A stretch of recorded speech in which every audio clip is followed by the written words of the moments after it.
Comenzamos esta sesión dentro de este ciclo de conferencias titulado Escenarios marítimos impulsores de la economía, recuperación de la crisis, oportunidades para la ingeniería.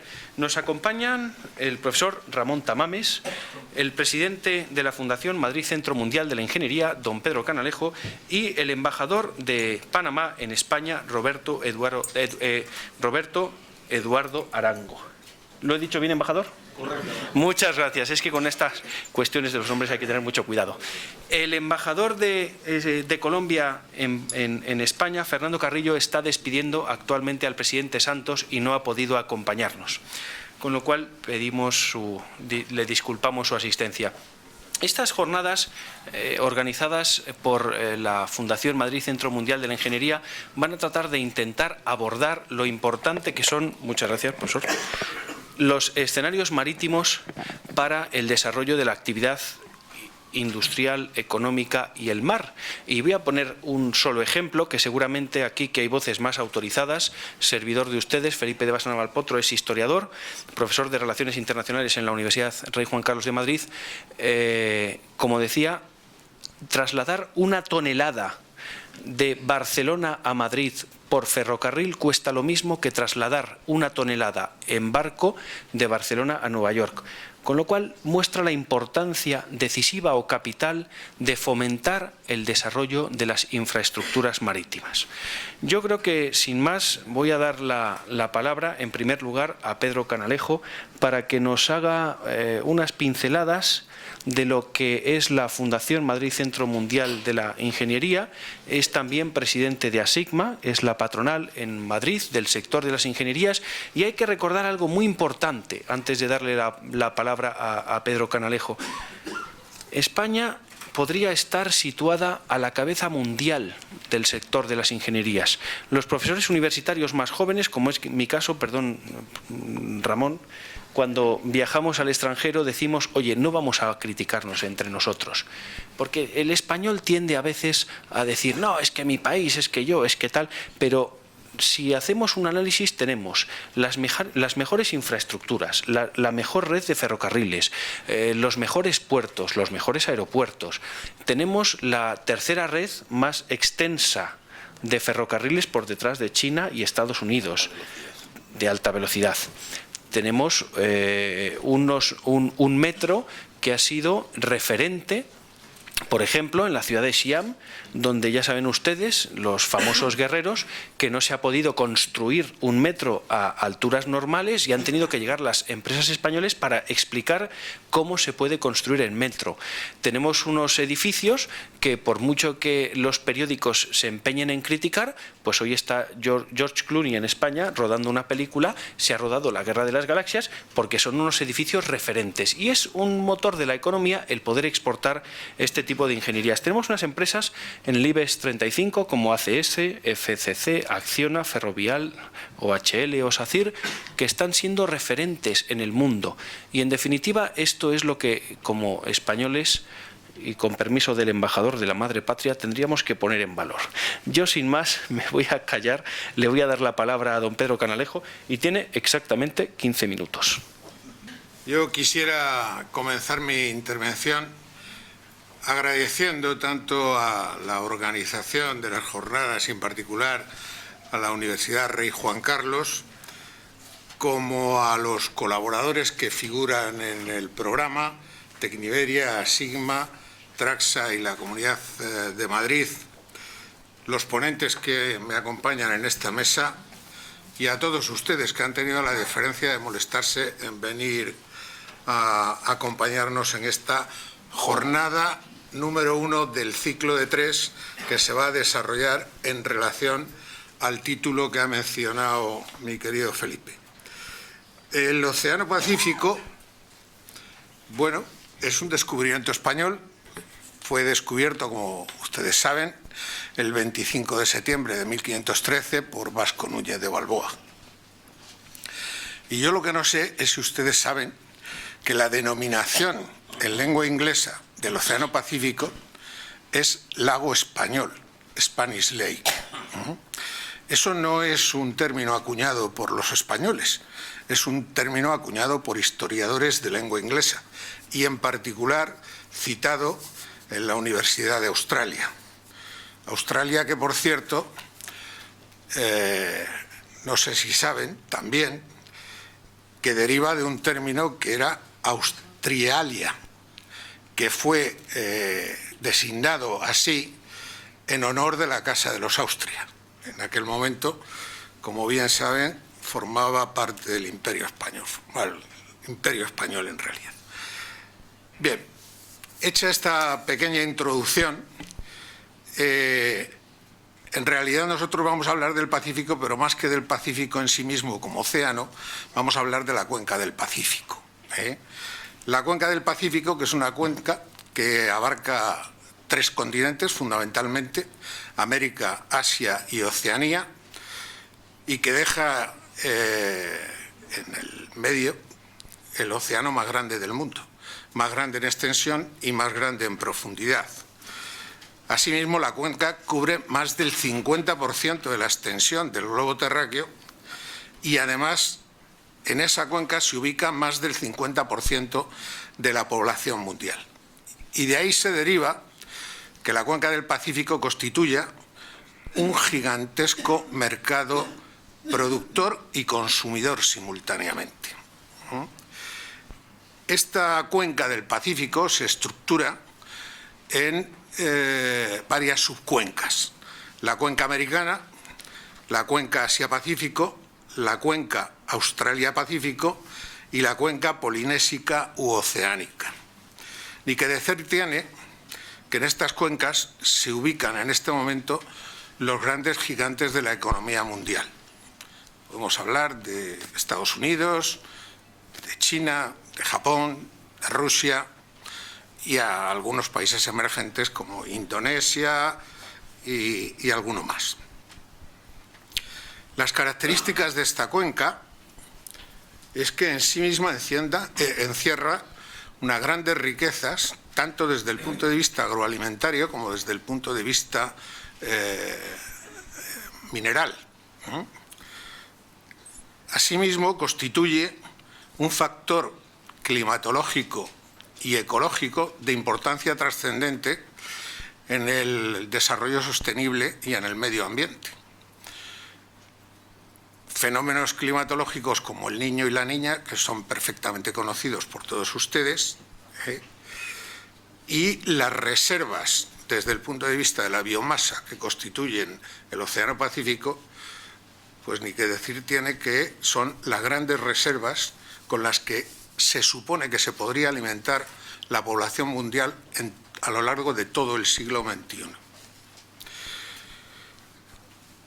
Además de eso, en este momento, de cara al siglo XXI, se proyecta como la economía más poderosa de toda la Tierra,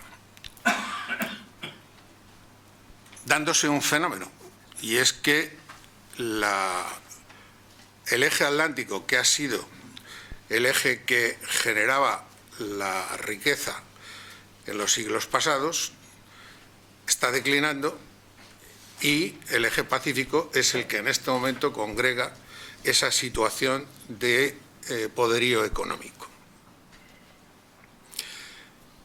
Evidentemente hay una gran potencia en la que nosotros nos encontramos, que es la Unión Europea. Y esta Unión Europea no está en el Pacífico. La necesidad de intercomunicar el Pacífico con el Atlántico es una necesidad perentoria para universalizar el tráfico de mercancías. Desde el punto de vista natural está el Estrecho de Magallanes y desde el punto de vista de comunicación interoceánica artificial está el Canal de Panamá. El Canal de Panamá, que es el único, hoy por hoy, canal húmedo que existe para la comunicación interoceánica. Además del Canal de Panamá, existen una serie de intentos para desarrollar otros corredores interoceánicos. Todos ellos, en principio, corredores terrestres. Corredores terrestres como, por ejemplo, México, a través del istmo de Tehuantepec, Guatemala, Nicaragua, Costa Rica y Panamá. Lo que pasa es que, como digo, la diferencia que existe entre el Canal de Panamá y el resto de los corredores es que el Canal de Panamá es canal húmedo y el resto son canales secos. ¿Esto qué quiere decir? Bueno, pues esto quiere decir que el coste del transporte de tonelada a través del Canal de Panamá es sensiblemente, en principio, más económico que el transporte a través de los corredores terrestres. ¿Por qué razón? Bueno, porque los corredores terrestres precisan de lo que se llama ruptura de carga. Es decir, hay un puerto en origen donde es necesario la descarga de los buques, atravesar el corredor terrestre a través de carretera o ferrocarril, volver a romper la carga para volverla a cargar en el otro puerto, en el barco, que ya la lleva a su destino final. Lógicamente, estas dos rupturas de carga, en origen y en destino, suponen un incremento de los costes importante.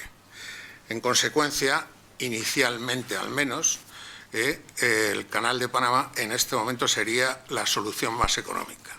Sin embargo, el Canal de Panamá tiene una debilidad, que son las limitaciones. Limitaciones, por un lado, de tipo medioambiental, como consecuencia de las necesidades de volúmenes de agua que hay que utilizar para el juego de esclusas, y, por otro lado, el problema del desarrollo, yo casi diría así coloquialmente y entre comillas, el desarrollo salvaje de la industria naval, que en este momento estamos hablando ya, por ejemplo, en el ámbito de los metaneros, pues de metaneros de 230.000 metros cúbicos. En el ámbito de los petroleros podemos hablar de petroleros de 315.000, 350.000 toneladas de peso muerto. Y en el ámbito de los portacontenedores, pues estamos hablando ya de portacontenedores con 15.000, 18.000 TEUs, etcétera. ¿Y esto qué significa? Significa que las dimensiones que exigen estos buques para poder pasar a través del Canal de Panamá tienen unas necesidades de gálibo, tanto en el ámbito de la manga como en el ámbito del calado, que probablemente desborden la previsión de futuro del propio canal. Bueno, igualmente los graneleros ya estamos hablando de graneleros de 200.000 TPM. Es decir, habrá que buscar probablemente nuevas soluciones para eliminar las dificultades que puede suponer esto, o pagar más dinero por los canales secos. Todo esto,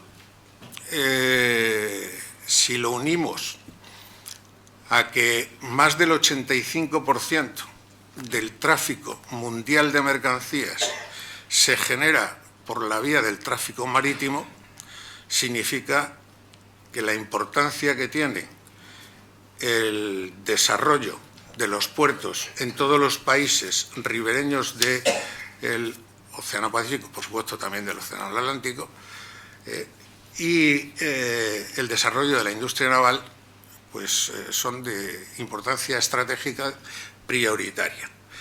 ¿Qué es lo que ocurre? Bueno, pues que estos dos impulsos del avance de la industria portuaria y el avance de la industria naval son producto de la ingeniería y de la tecnología. La ingeniería y la tecnología, que, haciendo mención a algo que he repetido muchas veces, constituyen el factor prioritario del desarrollo económico y del bienestar social de los países. Por lo tanto, el impulso de la ingeniería y de la tecnología son los dos elementos fundamentales para poder desarrollar cualquier iniciativa técnica y tecnológica en el ámbito del transporte marítimo. Y en el ámbito del transporte marítimo, pues lógicamente las dos ingenierías fundamentales son la ingeniería naval y la ingeniería marítima. La ingeniería marítima, entendiendo por ingeniería marítima todo lo que afecta a la navegación, al clima marítimo, al desarrollo de los puertos, al desarrollo de las infraestructuras, las onshore, las offshore, etcétera, etcétera. Este es el papel de la ingeniería y por eso la importancia que tiene la ingeniería en el ámbito de la explotación de las posibilidades que ofrece el desarrollo de la cuenca del Pacífico. Por mi parte, es mi presentación. Muchas gracias a todos y doy paso a don Ramón Tamames. Muchas gracias. Muchas gracias, Pedro, por tus palabras. La verdad es que han sido muy interesantes, no en vano. Yo voy a dar alguna pincelada sin dar especificaciones, puesto que él, si no las quiere decir, yo no voy a ser quien las desvele.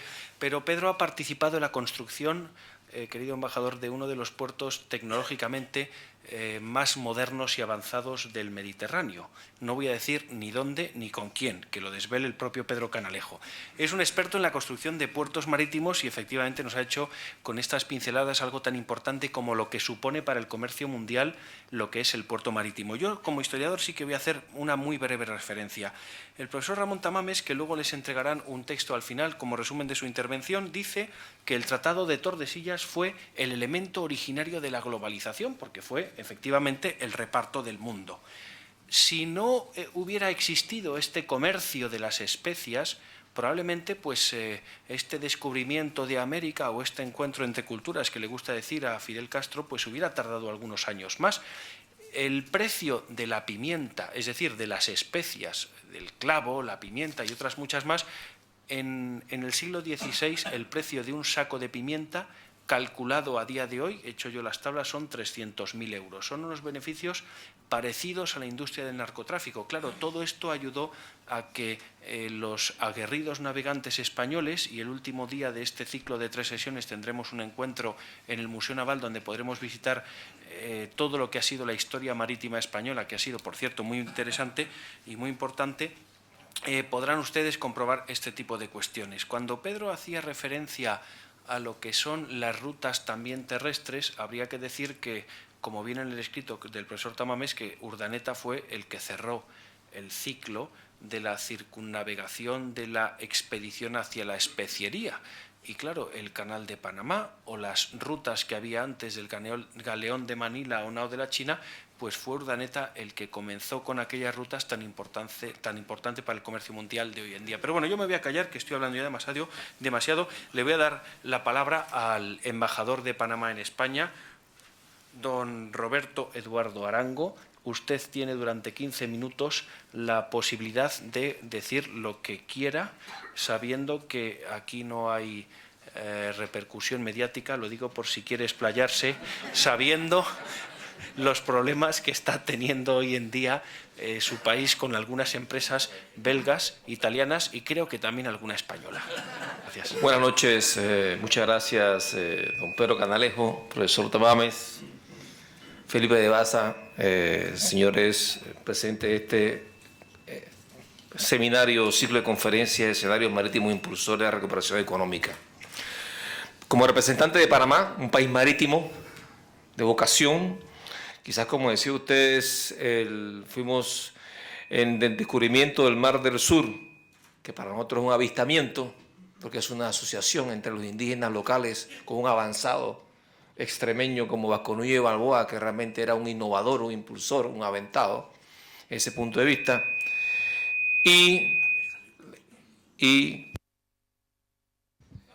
la circunnavegación que terminó Juan Sebastián Elcaño aproximadamente en 1522, 11 años después, quizás en 11 años, gracias a la tecnología y a la ciencia náutica que existía y que estaba en manos del Imperio Español en su momento dado, pues se pudo dar grandes avances e importantes en lo que es el dimensionamiento de un nuevo mundo hacia el mundo occidental. Panamá, con ese descubrimiento del Mar del Sur en sus orillas, futuramente con la intención y su relación que tenemos con un país como España, Carlos V, que promueve los estudios iniciales, buscar una ruta por Centroamérica en esa área.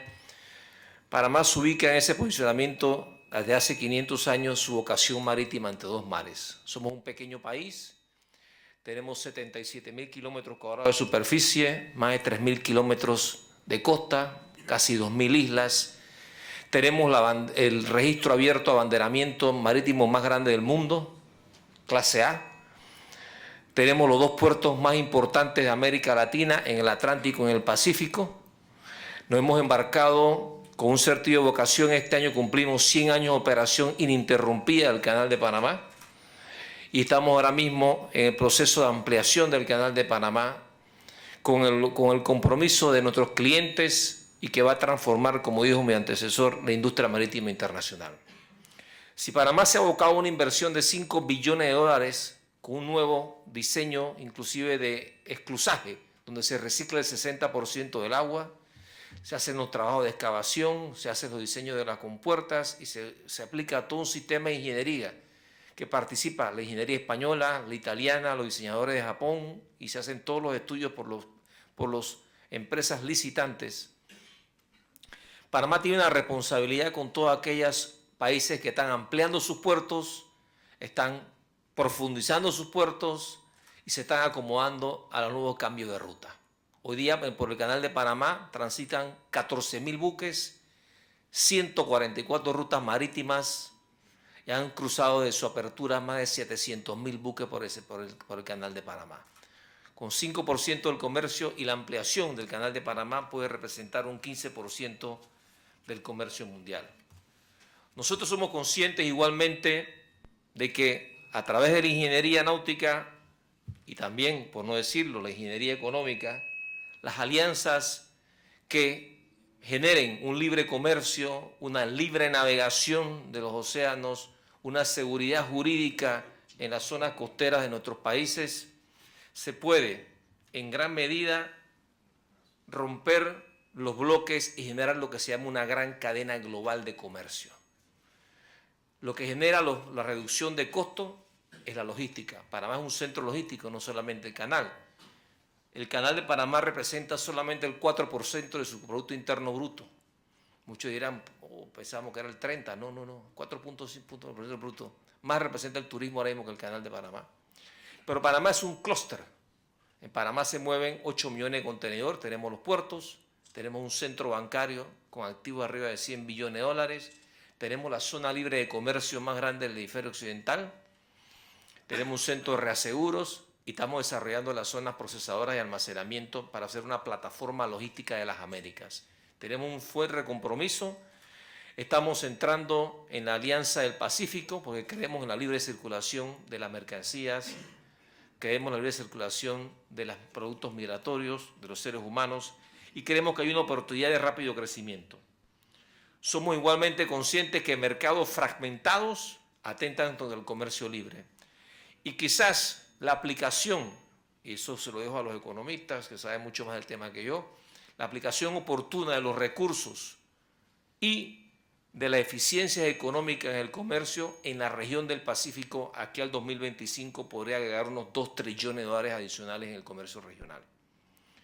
Esa inmensa masa de agua, los arriba de 40 países que tenemos, que estamos en esa ribera, la ribera asiática, la ribera de las Américas, la ribera oriental, creemos que tenemos oportunidad de desarrollarnos. Nosotros abocamos, obviamente, junto con nuestros socios de Alianza del Pacífico y con nuestros socios al otro lado del mar, de la ASEAN y del PPC, de que la circulación en el Pacífico es un motor de crecimiento. Pero ese motor de crecimiento lleva responsabilidades. Tenemos un retraso importante en infraestructura portuaria, que todos lo reconocemos y que se están haciendo. De los 100 puertos más importantes del Pacífico, 33 puertos están en América Latina. De los 10 puertos de contenedores más grandes del mundo, 7 están en China, 1 está en Singapur, el otro está en Corea y otro está en los Golfos de Emiratos. Del movimiento de contenedores más importante entre Asia y Norteamérica, que es la gran porcentaje, son 22 millones de TEU, se genera obviamente a través del Océano Pacífico. Nosotros con el cambio del Canal de Panamá esperamos transitar barcos de 4.000 TEU a 14.000 TEU. Es importante lo que dijo el ingeniero, porque los otros grandes barcos que no pueden pasar por el Canal de Panamá se van a orientar del mercado de China hacia el mercado europeo vía el Canal de Suez. Va a haber un cambio en el ruteo, pero tampoco tenemos problemas porque también nos podemos en un futuro tener un tercer juego de esclusa. Yo creo que ya aprendimos a manejar por 100 años un canal de Panamá, no tenemos miedo de manejarlo por 100 años más. Es un negocio de servicio, tenemos un compromiso con nuestros países hermanos, con nuestros clientes, con los armadores, con el sector naviero. Somos conscientes de los grandes cambios que van a haber en el sector naviero en temas de eficiencia, en temas de ahorro energético. Reconocemos el Pacífico como una fuente importante de recursos pesqueros, de recursos minerales a profundidad, de recursos energéticos. Y también vemos con curiosidad que el potencial crecimiento urbanístico en la zona costera también atenta contra el ecosistema del Pacífico. Hoy día, en el Pacífico Norte hay una gran bolsa de basura que es 2 veces el tamaño del estado de Texas. Es un tema de contaminación que los estados ribereños tenemos una responsabilidad. Igualmente, el Océano Pacífico es uno de los grandes amortiguadores de los cambios climáticos y uno de los grandes sumideros de los gases importantes del cambio climático. Nosotros consideramos el Océano Pacífico como un reto y una oportunidad. Y el riesgo es un riesgo que tenemos que compartir con todos aquellos países ribereños del Pacífico. Pero igualmente, vemos el caso de España, Alianza del Pacífico, se ha unido como Estado observador, el primero en unirse Estado observador porque quizás el Pacífico es la costa pacífica de España en América Latina. Y esa relación es muy importante para ambos lados, para ambos continentes.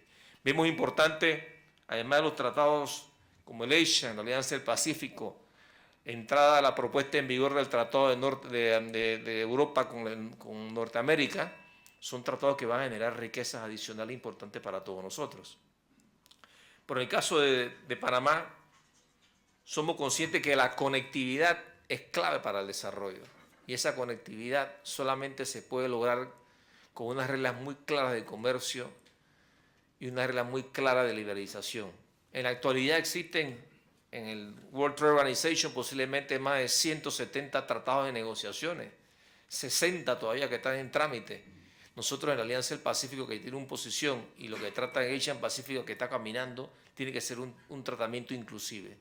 A diferencia y en virtud de la gran diferencia de culturas milenarias que han vivido en el Océano Pacífico y que ha sido difícil, obviamente, unirlas, somos claros que la oportunidad de una alianza del progreso y el aporte de la ingeniería en temas de recursos energéticos, en temas de explorar las potencialidades de los recursos minerales, el de desarrollo de infraestructuras que sean sostenibles con el manejo de la costa, el proceso de adaptación climático que tenemos que resolver los países como estamos en la vertiente del Océano Pacífico, son temas incluyentes que tenemos que tocar.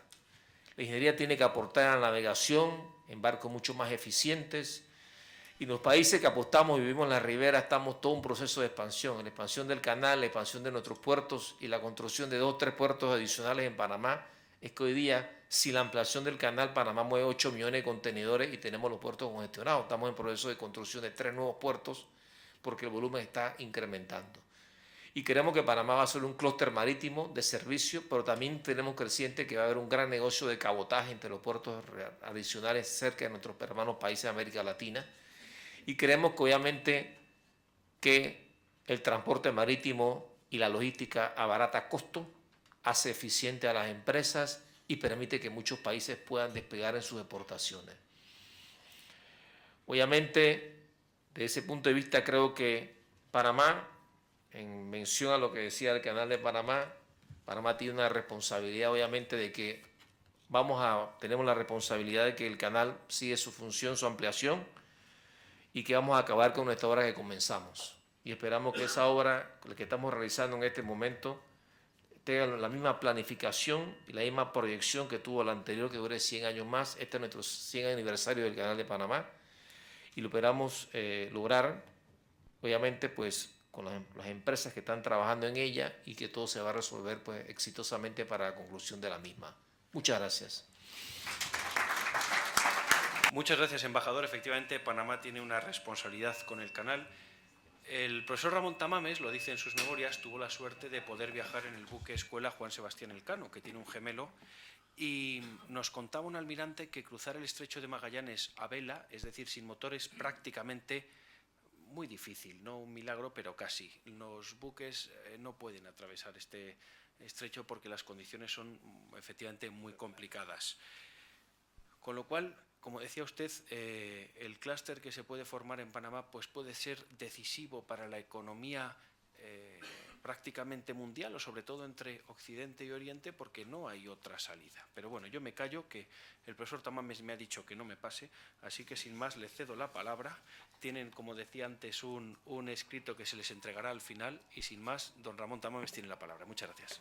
Muy buenas tardes a todos, y para mí, como para los oradores anteriores, es un placer estar aquí y participar en este ciclo que es verdaderamente innovador. Es un ciclo que ha sido planteado por Ingeniería Mundial.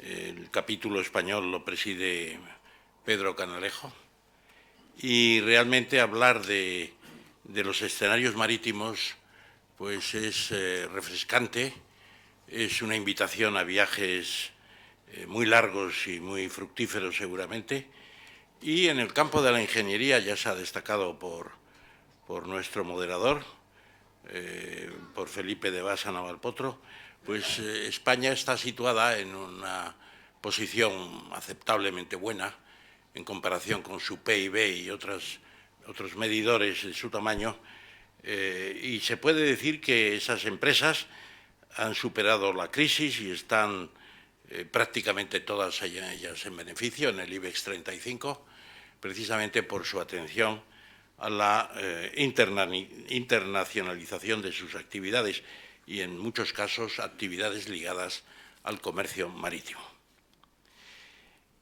Me parece que las intervenciones anteriores ya nos han ilustrado sobre muchos de estos aspectos. Yo querría simplemente, de las que han hecho mis colegas, matizar dos.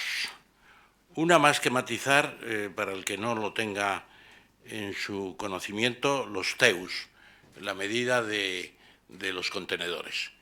Claro, porque cuando hablamos de TEUs, pues la gente dirá, ¿y este señor qué dice? TEUs parece más que nada a la raíz en griego de teos, de Dios, ¿no? Pero en realidad es un acróstico o una sigla de 20 Foot Equivalent Unit, o sea, la medida de 20 pesos equivalente a 20 pies, a 20 pies. Que un pie pues son unos 30 y tantos centímetros, pues calculen ustedes que 20 pies son algo así como 7 metros. Hay contenedores ya mucho mayores y también algunos más pequeños, pero se normaliza y se unifica de esta manera. Por lo tanto, cuando se habla, y el embajador lo decía, que ya hay barcos que cruzan el canal con más de 4.000 TEUs, pues figúrense ustedes lo que es eso en términos de contenedores. Con la ampliación creo que se va a llegar a 15.000 TEUs. O sea que se triplica la capacidad unitaria de los barcos, que es tremendo, ya hablaremos también de eso. Y luego el segundo matiz que yo introduciría es Juan Sebastián Elcano, el embajador, y que me lo tome con la amistad que seguro que la va a tomar, dice, y terminó el viaje Juan Sebastián Elcano. Efectivamente, lo terminó. Lo que pasa es que Magallanes pensaba volver por el mismo sitio, porque Magallanes, lo que había hablado con Carlos V en las capitulaciones, era utilizar el hemisferio español para ir a las islas de la Especiería, sin entrar en el hemisferio portugués del Tratado de Tordesillas. Y pensaba cruzar el mar, que ni siquiera se sabía su extensión, pero sí que estaba dentro del Tratado de Tordesillas en el hemisferio español. Y la idea de volver, siguiendo la vuelta al mundo, fue exclusivamente de Juan Sebastián Elcano, porque dijo, me arrostraré todos los peligros de cruzar el hemisferio portugués, y fueron muchos, y estuvieron a punto de apresarlo en las islas de Cabo Verde, que se habría terminado el viaje, habrían vendido el clavo que llevaba, que dio la fortuna a todos los 19 navegantes que llegaron, pero dijo, el peligro de los portugueses es menor que el estrecho del Espíritu Santo, como lo llamaron, que luego se llamó Estrecho de Magallanes. Entonces, realmente la figura de Juan Sebastián Elcano hay que enaltecerla más, porque internacionalmente predomina Magallanes sobre Juan Sebastián Elcano, y tendrían que estar por lo menos equiparados. Esta es una anotación a pie de página, y entro ya en el tema que me toca para rellenar los intersticios de lo que se ha dicho antes. El Pacífico tiene una importancia extraordinaria y ya se ha manifestado, no voy a insistir mucho en ello, pero yo creo que ese Pacífico hoy está en una controversia muy clara entre China y Estados Unidos. Es el mar que les une, el inmenso mar que les une, que les separa también, y se puede decir que en estos días el que domina el Pacífico domina el mundo. Eso ya lo dijo Spade, el historiador inglés al que se refería Pedro Canalejo, cuando hablaba en su magnífico libro de Spanish Lake, de lo que fue la presencia española en esos mares, que cristalizó fundamentalmente en el dominio de Filipinas, de lo que se llamaron Islas Filipinas en honor de Felipe II, y sobre todo en el comercio del galeón de Manila o nao de la China, que ha mencionado nuestro moderador, y que fue el primer comercio mundial con China, que es otra de las cosas que tampoco está suficientemente difundido. Lo que empezó, la proeza que empezó Vasco Núñez de Balboa en 1513 con el avistamiento o descubrimiento de la Mar del Sur, continúa después con Magallanes, Elcano, y continúa con Legazpi y Urdaneta, que son los organizadores del comercio, cuando Urdaneta, también lo ha recordado el moderador, descubre lo que se llama el contraviaje, porque era relativamente fácil ir desde Acapulco a las Filipinas, pero volver era un misterio, no lo conseguía nadie, hasta que Urdaneta se remontó al paralelo 42, muy al norte, y siguió la corriente que hoy llamamos del Kuroshibo, y se organizó una ruta comercial que duró 264 años, con 2 interrupciones solamente, una vez por las tormentas y otra vez por los corsarios. Pero, en fin, ese mar hoy era el lago americano, pero los chinos ya, pues dicen, no tan totalmente americano. Y hay una tensión muy fuerte. China está tratando de controlar la orilla asiática del Pacífico, especialmente el mar de la China meridional, que es una especie de Mediterráneo del sur de Asia. Yo esta mañana estaba comparando el Mediterráneo con la unión del Golfo de México y del Caribe. Son muy parecidos el tamaño, un poco mayor el Golfo de México-Caribe, pero vean, es un mar interior. Y hay otro mar, el tercer mar interior importante del mundo es el de la China meridional, porque ahí está China, está Filipinas, está Indonesia, está Brunei, está Malasia, está Vietnam, etcétera, etcétera. Y es un mar que tiene muchas apetencias, muchas posibilidades, y China lo quiere controlar al 100% prácticamente. Solamente las 12 millas entiende que es mar de los países ribereños. El resto considera que por las islas Spratly, de Paracelso, etcétera, que pretende dominar China, pues es de China desde hace centenares de años. Eso, junto con los problemas en el Mar Amarillo y el mar de la China Oriental, donde hay problemas entre Japón y China, también entre Filipinas y China, etcétera, se puede decir que crean condiciones de tensión importantes. Estados Unidos se da cuenta de que el crecimiento de China es formidable. El año 17 podría llegar a tener China el mismo PIB que Estados Unidos en términos de paridad de poder adquisitivo, y el año 30, si las cosas siguen a la cadencia actual, China podría ser el doble que Estados Unidos en PIB, y con avances muy importantes tecnológicos, militares, etcétera.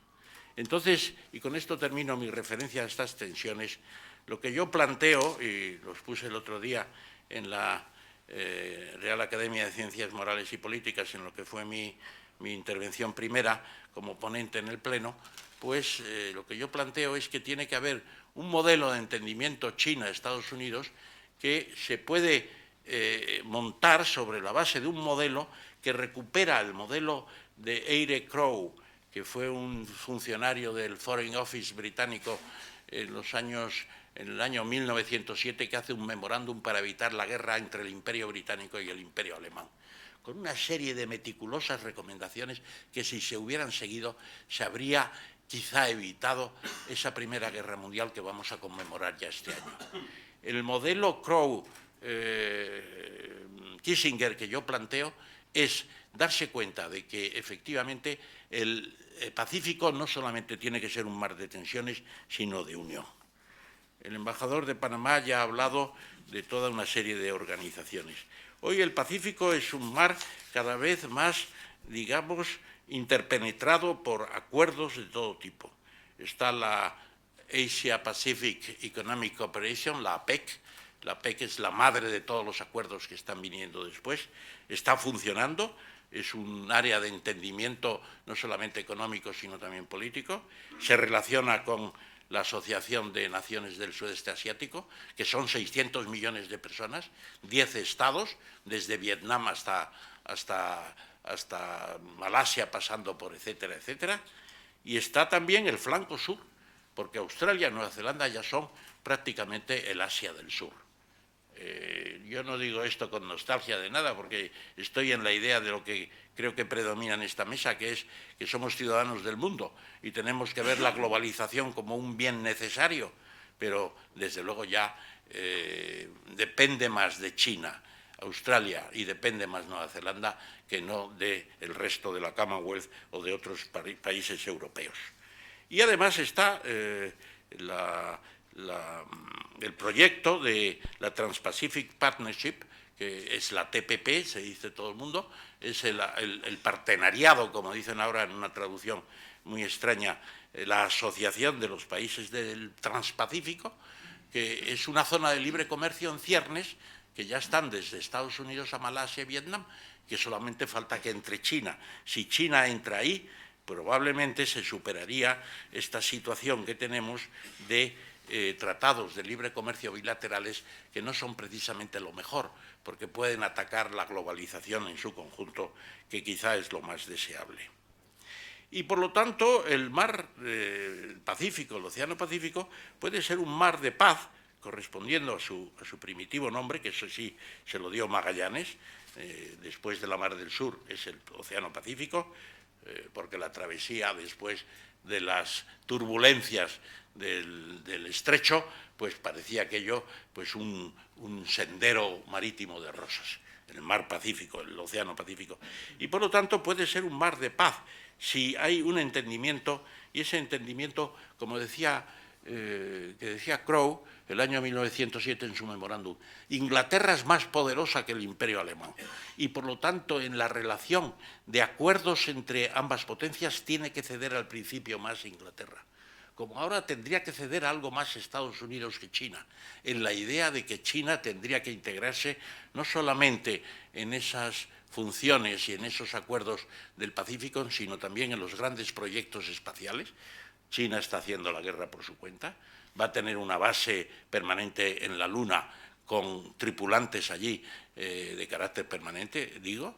El candidato Newt Gingrich en las primeras elecciones de Obama, previendo esa situación, propuso declarar la China el Estado 51 de la Unión Norteamericana, cosa que no se sabe, y que efectivamente lo pueden hacer los chinos, puede ser la provincia número 27, me parece que es. Bueno, entonces realmente hay que hacer un entendimiento y por eso lo que se echa de menos es una política, en el caso de Obama, comparable en universalismo a las políticas de Roosevelt y del presidente Wilson, que fueron universalistas de verdad, y se echa de menos. Y entonces todo eso conformaría una comunidad del Pacífico que precisamente permitiría un desarrollo como el que hemos tenido en la comunidad del Atlántico. Y naturalmente eso daría lugar también a que los proyectos de intercomunicación de los dos océanos y de sus cuencas, como decía Pedro Canalejo, pues sea más activa. En ese sentido, y termino con esto, porque cuando me enteré que no podía venir el embajador de Colombia, estuve repasando una serie de cosas que tenía sobre el Canal Seco de Colombia, que podrá ir desde el Mar Caribe hasta el Océano Pacífico, unos 220 kilómetros de ferrocarril en una de sus posibles rutas para transportar grandes masas de productos colombianos destinados a China, fundamentalmente carbón, y para hacer posible también un flete de retorno desde el Pacífico al Atlántico a base de toda clase de mercancías en contenedores, etc. Este es un proyecto que se ha cifrado inicialmente en 7.600 millones de dólares, pero yo creo sinceramente que va a ser muy difícil que se realice, muy difícil que se realice porque tiene problemas de tecnología extraordinarios, problemas ecológicos extraordinarios. Sería atravesar el Chocó, que está al sur de Darién, que son precisamente las dos zonas de, digamos, de biodiversidad más importantes ya en las Américas, casi más que el propio Amazonas. No han estado intercomunicadas, no existe todavía una carretera panamericana que cruce esa parte inferior del Istmo de Panamá, porque no se ha construido, porque es muy difícil. Luego, hacer un ferrocarril ahí de esas características, indudablemente tendría muchos problemas y tendría mucha oposición. Y en cuanto al canal de Nicaragua, pues saben ustedes que hay un acuerdo ya entre el presidente Ortega y Wang Jing, que es uno de los hombres más ricos de China, para construir un canal húmedo, en la expresión de Pedro Canalejo, el canal húmedo de Nicaragua. Pero tiene también muchos problemas. En vez de los 80 kilómetros del Istmo de Panamá, o algo menos, pues allí son 100 y bastantes. Y además se toma el lago de Nicaragua, el inmenso lago de Nicaragua, como lugar de paso, cuando realmente es un lago que también perdería todas sus características de naturaleza. Y el río San Juan, que quedaría convertido en un canal. Y además necesitaría esclusas. Y además el coste es impresionante. Se calcula, según esta empresa china que ha sido encargada por el presidente Ortega, con oposición dentro del Parlamento de Nicaragua y mucha oposición ecológica también, llevaría 12 años construirlo con un coste de 40.000 millones de dólares. Pero no solamente es este problema, son muchos problemas, sobre todo, ¿puede competir Nicaragua con Panamá? Yo me arriesgo a decir que no. Me arriesgo a decir que es muy difícil, a pesar de que en Nicaragua, en sus relaciones con China, con la empresa desarrolladora de grandes infraestructuras, S.A., como se llama, planean la construcción de un oleoducto que conectará el Pacífico y el Atlántico. 2 puertos de aguas profundas, una en el Pacífico y otra en el Caribe, en un canal seco con un ferrocarril y además 2 zonas de libre comercio a un lado y a otro. Yo he estado hablando de esto varias veces con nuestro común amigo Guillermo Chapman en Panamá, en sus viajes por España. El año pasado estuvo con nosotros en la Universidad de Santander de la UIMP, hablando precisamente de temas del Pacífico. Y yo creo que es un proyecto que, si ponen la primera piedra, habrá que empezar a pensar que hay, no sé si alguna forma nueva de fantasía juliovernesca o de demencia prematura, porque realmente construir otro canal atravesando el Istmo centroamericano, a mí me parece que es una operación sin sentido. El canal seco de Colombia tiene más posibilidades, pero también es una operación costosísima y difícil.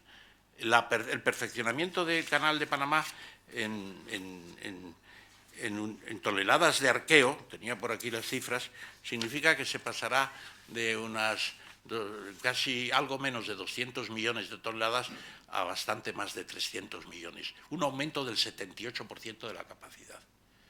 Y con barcos que tendrán una eslora de más de 400 metros y una manga de más de 50, por lo que ha dicho precisamente antes Pedro Canalejo. Por lo tanto, deberíamos auspiciar la idea de que lo que hay que hacer es mejorar el Istmo de Panamá. Hay ya un ferrocarril muy capaz que cruza el Istmo.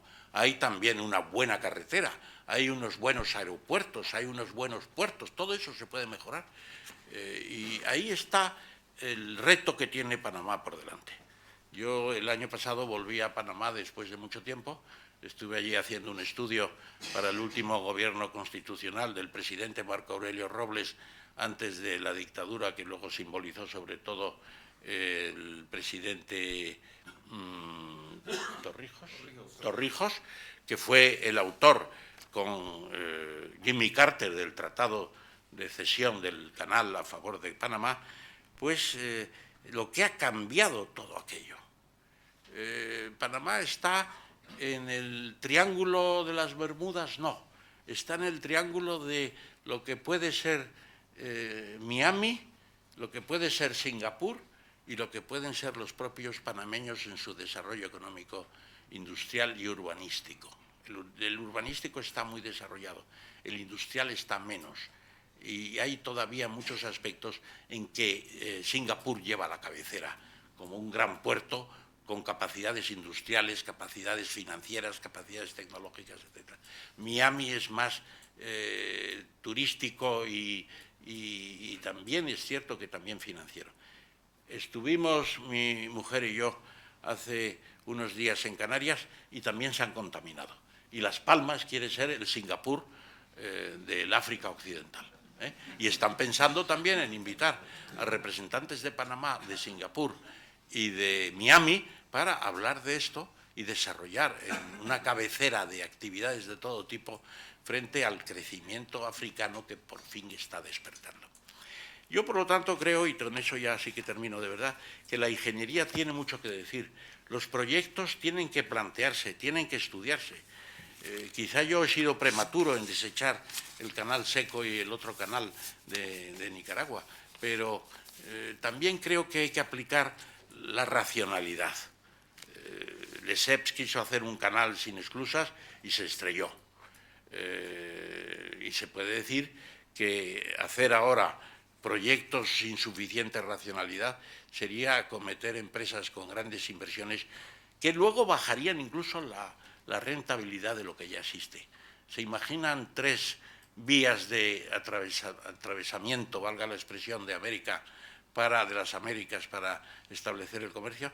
Yo no lo veo todavía. El comercio aéreo va a potenciarse mucho más. Está quitando carga al transporte marítimo, etcétera, etcétera. Pero, en fin, ese es el tema que podemos discutir con ustedes en el coloquio que se va a abrir. Muchas gracias. Bueno, yo quería hacer 2 matizaciones.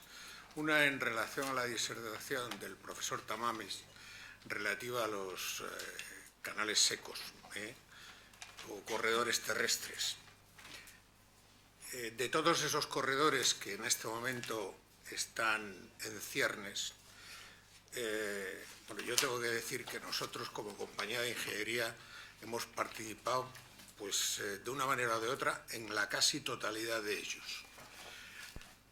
Pero de todos ellos hay uno que hay que poner en valor y de relieve porque es el que representa el menor coste de todos los canales secos que posiblemente se estén tratando de desarrollar en el ámbito centroamericano y suramericano, que es el canal seco del Istmo de Tehuantepec. Es un canal de 300 kilómetros de media, pero que supone tan solo, porque ya tenemos un puerto de cabecera y tenemos un puerto de finalización de ese canal, estamos hablando de Veracruz y de Oaxaca, y tenemos ya una vía de ferrocarril y tenemos ya una carretera. El coste de inversión estimado de ese corredor sería apenas de 1.500 a 2.000 millones de dólares. Cuando estamos hablando de Costa Rica, de Guatemala, donde estamos hablando de 10.000, estamos hablando de 40.000 de Nicaragua, etcétera, etcétera. Y además encima el mexicano tiene la gran virtualidad de que, siendo una alternativa complementaria al Canal de Panamá, no una competencia, porque no es una competencia, sino una alternativa, es que resuelve el problema del puente terrestre que hay en Estados Unidos para el este y el oeste de los Estados Unidos, que son 10.000 kilómetros. Y aquí estamos hablando de 300 kilómetros. Y el tráfico sería desde Nueva York, Tehuantepec, California. Esa es una de las matizaciones que quería hacer. La segunda es que a mí me gustaría hacer un comentario, porque es que muchas veces se produce una confusión lamentable. Hay 2 industrias absolutamente diferentes: la industria de la ingeniería y la industria de la construcción. La industria de la construcción no existe si no existe la industria de la ingeniería. Y cuando se habla en este país con mucha frecuencia por parte de los políticos y por parte de otros intervinientes, pues se alaba la presencia de compañías constructoras españolas en los rankings internacionales, pues de ejecución de obras o de concesiones o de tal. Yo quiero romper una lanza en favor del sector que represento, que es el sector de la ingeniería. Nada de eso sería posible si detrás no hubiera una ingeniería.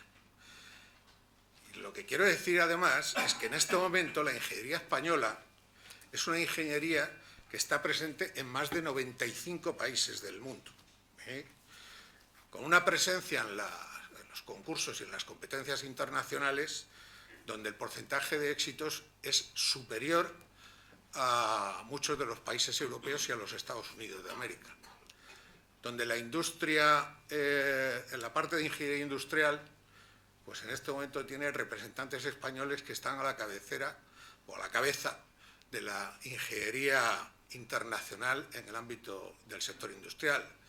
La ingeniería civil española, bueno, cuando se habla de la cobertura que tiene España, del 90% casi de las infraestructuras en el ámbito del transporte, eso está hecho por ingenieros españoles, no hay otros, y esa cobertura se ha desarrollado en un plazo récord, porque apenas cuando España ingresa en la Comunidad Europea, nuestro porcentaje de cobertura casi no alcanzaba ni al 17 y 18%, y ahora estamos en una cobertura que es la mayor de todos los países de la Unión Europea. Cuando hablamos de ingeniería, y se habla en este país de que uno de los problemas que tiene la industria española es la productividad y la competitividad, yo quiero decir que la ingeniería española tiene una productividad media superior a la media de toda la Unión Europea y superior a muchos de los países que constituyen hoy en día la Unión Europea. Con lo cual, permítaseme que haga esta defensa a ultranza de la ingeniería española para, terminando, anunciar que este año precisamente se cumple el 50 aniversario de la Asociación Española de Ingeniería, Tecniberia, de la cual en este momento ostento provisionalmente la presidencia, y que con este motivo irán ustedes recibiendo información acerca de los diversos actos que vamos a programar. Nada más y muchas gracias.